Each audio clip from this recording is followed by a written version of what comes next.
It's the mid-1800s. The colonies have been liberated by George Washington, and the young nation has been strengthened by Andrew Jackson. But now the Civil War calls on new heroes to keep a fractured Union intact. General Ulysses S. Grant came from humble beginnings and rose to lead the Union Army against the rebellious South.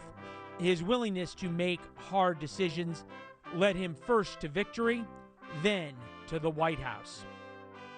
He was a hero of the Civil War. Without Grant, it might have been a stalemate because McClellan, who was the first commander, he was a coward, and his troops did not respect him. And then Lincoln went through 3-4 guys, and they were terrible. And finally, he drags Grant, who's out in the hinterlands, because this guy at least will fight. Grant has an amazing story coming from modest beginnings in the Midwest, goes to West Point, doesn't want to go to West Point, doesn't want to be a cadet, but he gets in. And he's here for 4 years, and it turns out he's really good at horsemanship. He has a very good eye for terrain and can visualize that and then communicate that vision to others. Serves in the war with Mexico and demonstrates to himself, I can do this, I can be a soldier. What do you teach about Grant that takes a man from leading armies west of the Mississippi and a no-namer to suddenly commanding the U.S. military and winning the Civil War? Yeah. Grant, unique amongst the Union commanders, he was willing to engage in battle even when things were not necessarily set up for his success. And he has this vision. He's taken a lot of casualties, but he's doing what needs to be done to win the war. Grant's counterpart for the Confederacy, Robert E. Lee, was, like Grant, a West Point graduate. But the two were a study in contrast.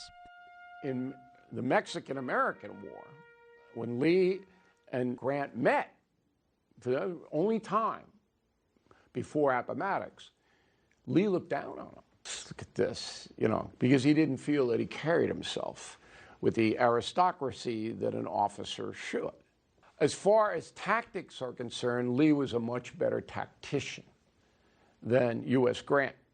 Both very brave men, but Lee, he was brilliant in a way that he deployed his troops, motivated his troops. There's no statue of Lee on West Point's plain, but dozens are still standing throughout the former Confederacy. Lee fought to keep slavery. He betrayed his country to do it, betrayed the oath that he took at West Point. He did all that.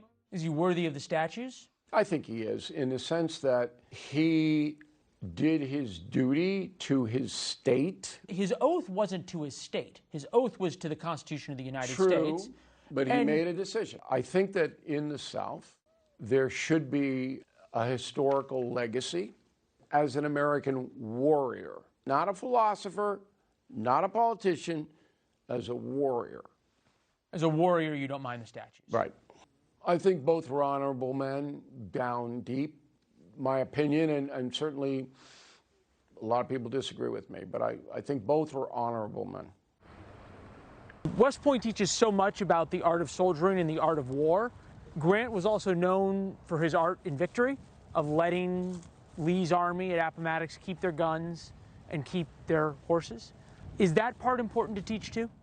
Yes, absolutely, because it's one thing to win the battles, to win the war. You also have to win the peace.